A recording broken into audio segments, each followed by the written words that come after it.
Olá, amigos! Hoje a gente vai falar sobre a filosofia de Aristóteles. Se você não conhece a filosofia de Aristóteles, você vai entender agora em quais matérias ele divide a ciência. Então, para Aristóteles, as ciências elas podem ser teoréticas e também práticas. Dentro do campo das ciências teoréticas, a gente tem a física, a metafísica e a matemática.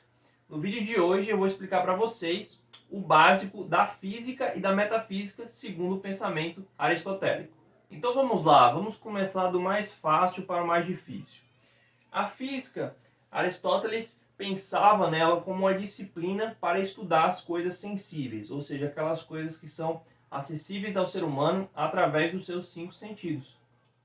E dentro do campo da física, ele formulou basicamente 2 teorias, a teoria dos 5 elementos e a teoria do movimento. O que é a teoria dos 5 elementos? Aristóteles, assim como os antigos, dividiam o cosmos, o universo, em 2 campos. O mundo supralunar e o mundo sublunar. O que significa isso? Que ele pensava o universo como uma esfera maior, que seria o mundo supralunar, e uma esfera menor, que seria o mundo sublunar. Por que ele usa essa terminologia lunar? Porque o que separa, então, o supralunar do sublunar seria justamente a Lua. Então, aqui no meio seria o quê? O planeta Terra, certo? Aqui seria o planeta Terra e aqui seria a Lua. Então, tudo que está para cima da Lua seria o supralunar. E tudo que está para baixo da Lua seria o sublunar. Então, aqui dentro é o sublunar e tudo aqui fora é o supralunar. Então, o que seriam os 5 elementos? Seriam a matéria que compõe todos os seres dentro desse mundo sublunar e supralunar. Porém, qual é a diferença aqui? Que os 4 primeiros elementos, a água, o ar, a terra e o fogo, eles se encontram dentro do mundo sublunar, ou seja, aqui na nossa realidade. As plantas, os rios, as montanhas, as florestas, os animais, o homem, os metais, tudo isso é composto desses primeiros 4 elementos. E o mundo supralunar, ou seja, os planetas, Júpiter, Mercúrio, Vênus, outros planetas, né? Netuno, Plutão, eles seriam compostos de um 5º elemento chamado éter. Então, esse éter seria um 5º elemento, também um elemento sensível, porém totalmente diferente dos outros 4, e que ele comporia, então, todos esses planetas, essas estrelas, tudo isso que a gente consegue ver a olho nu no céu quando está de noite ou de dia mesmo, né? Agora, explicando um pouco da questão do movimento para Aristóteles, Aristóteles vai dizer que o movimento ele se divide em 4 grandes categorias. Ou seja, existe o movimento de geração barra corrupção, o movimento de alteração, o movimento de diminuição e aumento e o movimento de translação. O que seria cada um desses movimentos? Bem, o de geração e de corrupção seria, como o próprio nome está dizendo, quando algo passa a existir e algo deixa de existir. Então, para Aristóteles, seria quando, por exemplo, nasce um bebezinho, né? E esse bebezinho, em algum momento, ele vai falecer, né? Então, no momento que ele nasce, seria um movimento de geração. E o momento que ele morre é o movimento de corrupção, tá? O que seria um movimento de alteração? É quando algo transforma a sua qualidade, tá? Então, por exemplo, quando a gente tem um rio, né? E esse rio ele tem uma água doce, né? Tem uma água doce ali. Mas se acontecer algum acidente industrial, por exemplo, e aquela água deixar de ser uma água doce, límpida ali, né? E se transformar em um outro tipo de água, uma água ácida, uma água muito alcalina, uma água salgada, né? Então, essa transformação da qualidade da água, Aristóteles vai dizer que é um movimento de alteração. O que seria um movimento de diminuição ou de aumento? Bem, o nome é bem indicativo, né? Quando você, por exemplo, tem o seu dinheiro ali, e você paga alguma coisa, você está diminuindo o seu dinheiro. Quando você recebe dinheiro, você está aumentando o seu dinheiro. Então, a diminuição e o aumento estaria ligado justamente a isso. Outro exemplo, quando você pega um lápis ali e você começa a escrever, quebra a ponta do seu lápis. Você precisa apontar o seu lápis, né? E aí no momento que você aponta, você diminui ele, você diminui o tamanho dele. Então esse movimento de diminuição, certo? E o que seria um movimento de translação? O movimento de translação, segundo Aristóteles, seria o deslocamento, né? Simples deslocamento. Então um carro está no ponto A, vai para o ponto B.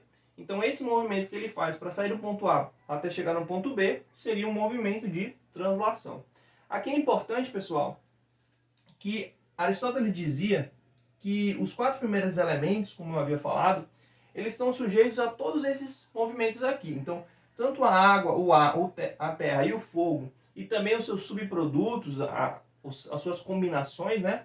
Eles podem sofrer qualquer um desses 4 movimentos aqui. Porém, o éter, ele é o único elemento que ele não sofre nem geração, nem corrupção, nem alteração, nem diminuição, nem aumento. O único movimento que o éter sofre é o de translação. Por que isso? Porque Aristóteles pensava, ora, esses planetas, essas estrelas que a gente olha para o céu e vê, elas não geram umas às outras, segundo o pensamento antigo, grego, né? O pensamento daquela época. Eles não deixam de existir, né? Ele nunca pensou assim, poxa, um planeta vai deixar de existir? Não. Esse planeta ele não vai alterar a sua qualidade, ele não vai deixar de ser um planeta para ser outra coisa. Ele não vai diminuir nem aumentar. A única coisa que ele faz é se mover, um movimento circular. Esse movimento circular, então, ele vai dizer, é um movimento de translação. Então, ele vai dizer que no mundo supralunar, o único movimento possível é um movimento de translação. É muito importante a gente notar isso. Agora, indo para a parte mais complexa do pensamento de Aristóteles, vou falar para vocês sobre a teoria das 4 causas, a teoria do ser e a teoria da substância suprassensível. Essa teoria da substância suprassensível é a parte mais interessante, a parte mais instigante da teoria de Aristóteles. Então eu vou deixá-la por último e vou explicar primeiro essas duas aqui. Qual é a teoria das 4 causas? Basicamente, Aristóteles vai dizer que existe um fundamento para o ser, né? O fundamento para o ser. E esse fundamento, que a gente também chama de causa, né? Ou seja, aquilo que causa o ser, aquilo que fundamenta o ser, aquilo a partir do qual o ser, pode existir, né? Existem 4, né? Então ele vai dizer que existe a causa formal, eficiente, material e final. Então, o que são cada uma dessas 4 causas? Olha só, vamos lá. A causa formal seria o fundamento da essência daquele ser. Seria o que é aquele ser, certo?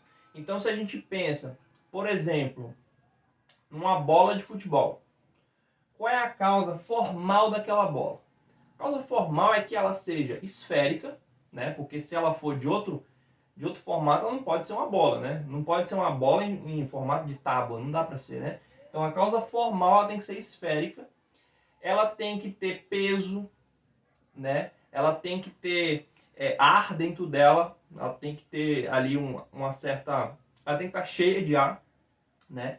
Então essa bola ela precisa ter uma série de características que dá a essência dela, ser uma bola, né? Existe também a bola que está murcha, né? Não deixa de ser bola por causa disso. Mas qual é a essência da bola? A essência da bola é ela poder ser jogada em algum esporte, né? Ser usada de alguma forma ali como uma diversão, um lazer, certo? Qual é a causa eficiente da bola? Aí, essa causa eficiente seria a origem da bola, como aquela bola se tornou bola, né? Então, anteriormente você tem uma série de substâncias que não são bola ainda. Você tem ali, sei lá, o plástico, você tem o couro, você tem um fio ali, você tem o ar, que eles separados não são bola. Mas aí você tem uma causa eficiente, né? Você tem um fundamento ali que deu origem àquela bola. Então essa causa eficiente seria a fábrica, seria a indústria que produziu aquela bola, justamente vai entrar nessa categoria. Qual seria a causa material da bola? Justamente as substâncias que formam a bola. Então não é nem a essência dela, mas do que ela é formada materialmente. Material está ligado à matéria. Então você tem a bola de basquete, que tem uma matéria, né, tem uma substância diferente da bola de futebol, que é diferente da bola de tênis. que é diferente da bola de golfe. Então cada uma tem uma causa material diferente, percebe? Todas elas têm uma causa formal muito parecida, porque são bolas, né? A bola de futebol americano é um pouquinho diferente, ela não é esférica, normalmente, né? Então a causa formal dela é um pouco diferente, porque ela tem um objetivo um pouco diferente e tal. Mas assim, elas possuem causas ali muito parecidas, né? E qual seria a causa final? Seria o objetivo, o destino dela, né? Para aonde ela se encaixa na realidade. Então uma bola ela não pode ser usada como travesseiro para dormir, tá entendendo? Então assim, você não vai usar uma bola como seu travesseiro para você dormir. A bola ela também não serve para você estudar em cima dela, né? Não dá para você pegar um caderno e ficar estudando em cima da bola. A bola também não serve para você se locomover com ela, entendeu? Tipo, não dá, a bola não é um carro para você andar em cima dela. Então qual é o destino da bola? Para que ela serve, né? Para que ela foi criada? Então esse destino dela, a finalidade dela é a sua função, né? Então seria o seu fundamento final. Para que ela existe? Ela existe justamente para atender essa causa final. Quando a gente vem para a teoria do ser, e aqui eu continuo com essa ideia da bola, tá? A gente tem que o ser, ele pode ser expresso de 4 formas aqui diferentes. Esse ser pode ser expresso em ato, em potência, em acidente e também em substância. A substância seria o quê? Seria justamente a união dessas 4 causas. Quando essas 4 causas se unem, então você tem a substância que é a bola, certo? Então a substância da bola é composta pelo quê? Pelas suas causas. Então as 4 causas, quando elas convergem, que formam ali aquela bola, então você já tem aquela substância, que é diferente, cada substância sensível, né, é diferente uma das outras. A bola não é igual a uma cama, que não é igual a um carro, etc, né? O que seria o acidente? O acidente, aqui, eu espero que você não pense aqui num carro batendo no outro, não é isso. O acidente é aquilo no ser que não faz parte dele necessariamente. Eu vou te dar um exemplo, uma vaca. Falo vaca. Quando você pensa vaca, você pensa já num bife você comendo? Não, né? Você pensa numa vaca lá no campo e tal. Por quê? Porque a vaca servir como alimento para o homem, para fazer um filé mignon, é um acidente, entendeu? Quando a vaca nasceu, digamos assim, né, ela sai ali da barriga da mãe dela, ela não pensa assim, nasci para ser um bife. Não, tá entendendo? Então, uma coisa que o ser humano foi lá artificialmente e levou para aquele destino, tá entendendo? Então, assim, outra coisa, quando você pensa em um astronauta, você não pensa em um astronauta dentro de um submarino. Mas aí você pergunta assim, mas Rian, um astronauta ele pode ir no submarino? Pode. Você pode, um astronauta ele pode entrar dentro do submarino, mas isso é uma coisa acidental, isso não faz parte da ideia de astronauta. Ninguém pensa assim, um astronauta lá navegando pelas fossas marianas. Não é isso, né? O astronauta é o cara que está na Lua, está em Marte, está no espaço sideral. Entendeu? Então o acidente é aquilo que não faz parte necessariamente daquele ser. As outras 2 categorias que se encaixam no ser são o ato e a potência. O que é o ato e a potência? A potência é tudo aquilo que aquele ser pode ser, ou seja, pode, potência, potencialidade. É a ideia de que ele não é uma coisa ainda, mas ele pode ser, ou seja, ele já é, mas ainda ele já é em potência, mas não é ainda em ato. Como assim? Olha só, quando a gente pensa num bebezinho, o bebezinho ele é um ser humano, né? Vamos supor, um bebezinho, um embrião ali na barriga da mãe. Ele é um ser humano. Só que esse ser humano, ele não está ainda em ato. Ou seja, ele ainda não anda, não fala, não come, não, entendeu? Não dirige, não pensa, não escreve, não faz essas coisas. Porque ele não está em ato ainda. Está só em potência, uma potencialidade de se tornar ser humano. Entendeu? Mas ele já é. Então quando eu falo que algo é alguma coisa, esse dela é em potência e é em ato. Você está entendendo? Então, por exemplo, quando eu digo assim, sei lá, Gisele Bündchen é bonita. Ela é em ato, né? Ela não é em potência não, ela é em ato. Ela já é bonita, você olha para ela e já sabe, ela é bonita.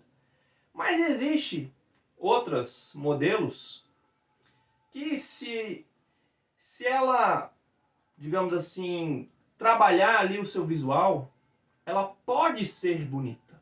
Você tá entendendo? Então tem aquela mulher que não é tão bonita assim, ou aquele cara que não é tão bonito assim. O cara não é bonito. Assim, normalmente ele trabalha, ele vivendo assim normal não é bonito. Mas se alguém chegar e disser, cara, você vai ser bonita agora, der pra ele R$ 1 milhão pra ele repaginar, né? Sei lá, passar num cabeleireiro, alguém que cuide ali da moda pra ele, tal, tal, tal. Então ele pode ser bonito. Vou tentar dar outro exemplo aqui. Um cavalo. O cavalo, ele pode, digamos assim, comer grama.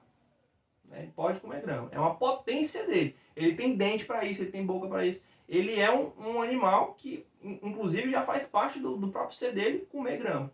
Mas se alguém pegar o cavalo e só der ração para ele comer, então em ato ele é um comedor de ração. Mas em potência ele é um comedor de grama. Tá entendendo? Então, aquilo que é a dieta do cara, digamos, daquele ser, a dieta que eu falo, o que ele come, bem, existe uma possibilidade grande do que ele pode comer e do que ele pode não comer. Você que está me ouvindo, você é em potência um leitor de Harry Potter. Não quer dizer que você seja em ato, mas você é em potência. Por quê? Porque se um certo dia você querer pegar Harry Potter para ler, você se torna um leitor em ato, aí você vai se tornar um leitor em ato. Mas eu falo em potência por quê? Porque eu não sei se você, às vezes você não é em ato, né? Mas você tem a potência para ser. Então, é algo que está no seu ser, latente, todo mundo sabe que qualquer pessoa pode se tornar um leitor de Harry Potter, né? Como aqueles comerciais do cara que quer ensinar a aprender inglês, né? Todo mundo pode aprender inglês. Quer dizer, ele está falando o quê? Que é uma potência do ser humano, aprender inglês. O cara que está querendo vender o seu curso de inglês, ele fala isso, ele fala, você que está me ouvindo, você pode aprender inglês. Ou seja, uma potência sua. Você não é ainda um fluente no inglês, mas você pode ser. O cara que é fluente no inglês, ele é falante de inglês em ato. Certo? Entendido isso aqui? Então agora vamos para a teoria da substância suprassensível, que é a parte mais interessante aqui da aula. Então vamos lá. Quando Aristóteles ele pensa em uma substância suprassensível, o que ele está querendo dizer com isso? Está querendo dizer o seguinte, que aqui no mundo sublunar e também no mundo supralunar, existe uma série de substâncias. Mas todas as substâncias são corruptíveis, são mutáveis, até o éter é mutável, né? Mesmo que não seja mutável nas 3 primeiras categorias que eu falei, ele é mutável na translação, ou seja, ele muda de lugar. E são materiais, né? Todas substâncias que os nossos olhos podem ver, que o nosso paladar pode sentir, que os nossos ouvidos podem ouvir, ou seja, tudo aquilo que é cognoscível ao ser humano do ponto de vista sensorial, ele é material, mutável e corruptível. Né? Todas as substâncias que a gente conhece são assim.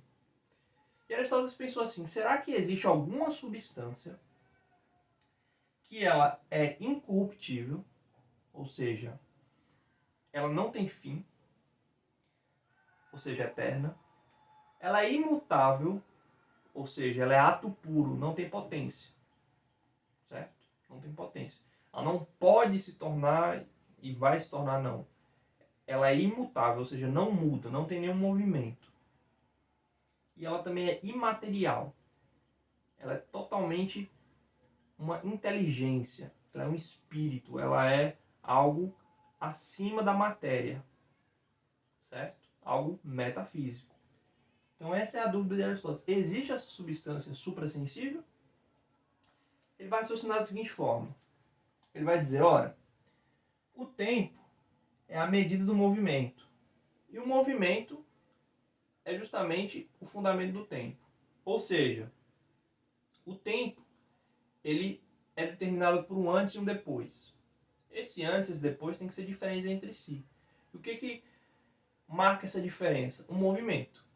Ou seja, quando algo muda, né, algo é mutável, quando algo muda, deixa de ser alguma coisa e sofre um daqueles 4 movimentos que eu falei, então a gente percebe a mudança do tempo. Se as coisas fossem sempre imutáveis, então não haveria tempo. Mas como as coisas mudam, ou seja, tem esse movimento de mudança, então existe o tempo. Ele vai dizer o tempo e o movimento, eles são eternos. Bem, a gente pode pensar se realmente o tempo e o movimento são eternos. Mas Aristóteles dizia que sim, que eles são. Porque ele dizia o seguinte, olha, se eu digo que o tempo e o movimento, eles têm um início, então o que existia antes desse início? Ele vai dizer, olha, o antes já pressupõe o tempo.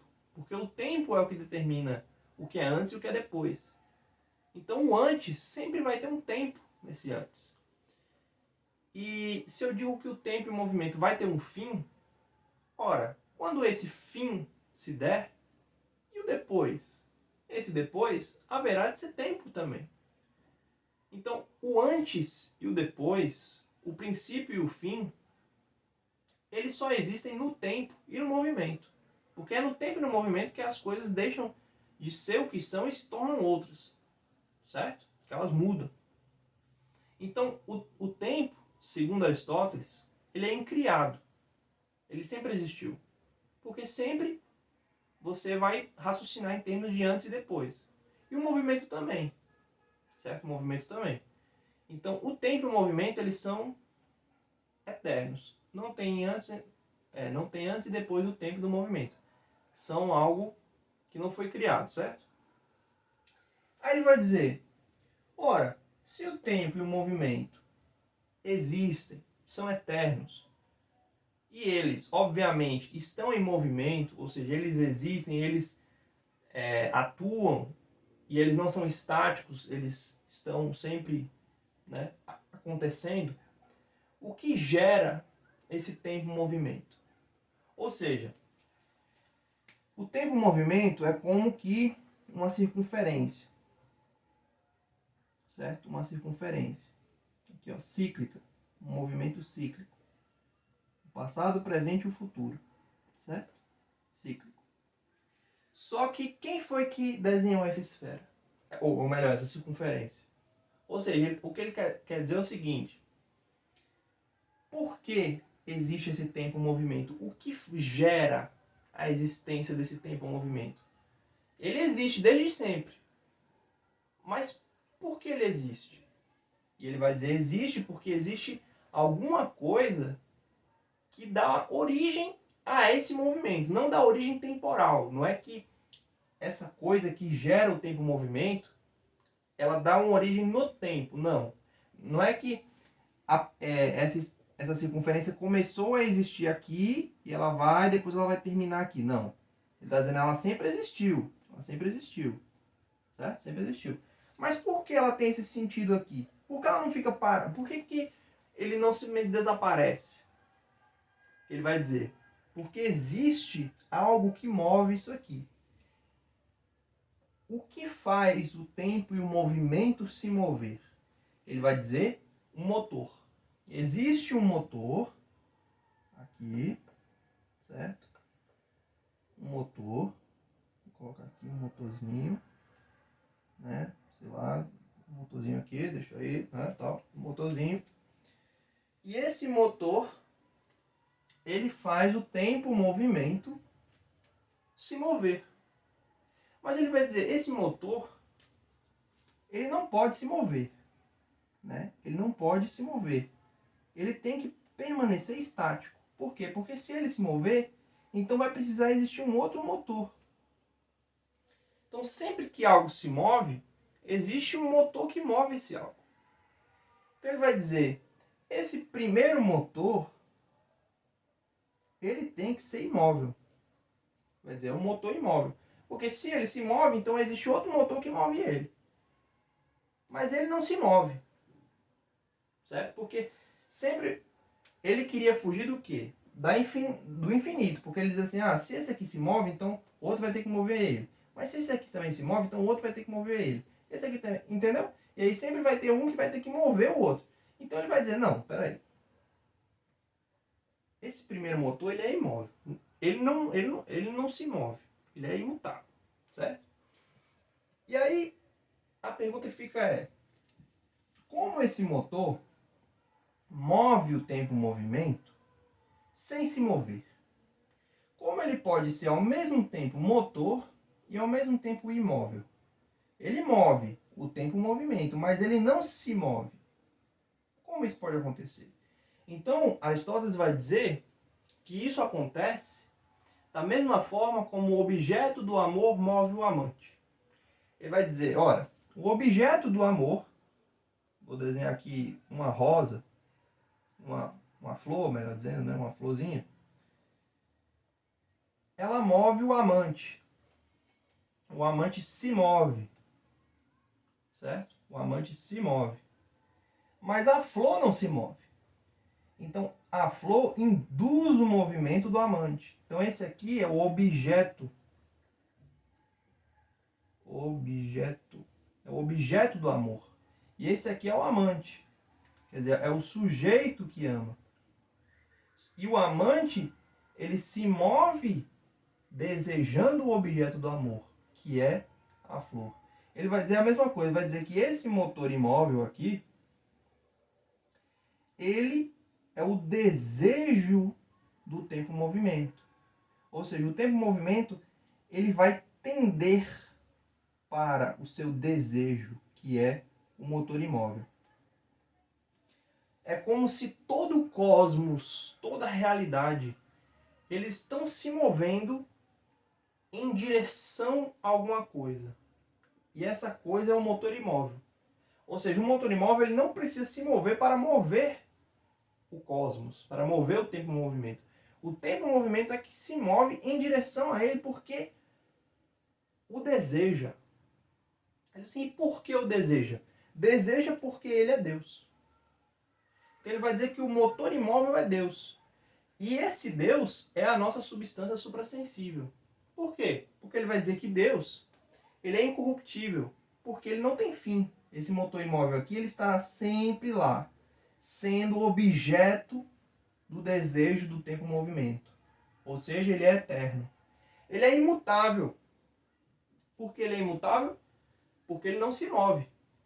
Ele é imóvel. Se ele é imóvel, ele é imutável, ele não muda. Ele é sempre o mesmo. E ele é imaterial, não possui matéria, porque a matéria sempre tem potência. E a potência sempre dá espaço ao movimento. E ele então não é material, portanto ele é puro ato. Não possui potência, não possui matéria. Ele é apenas espiritual, ele é apenas metafísico.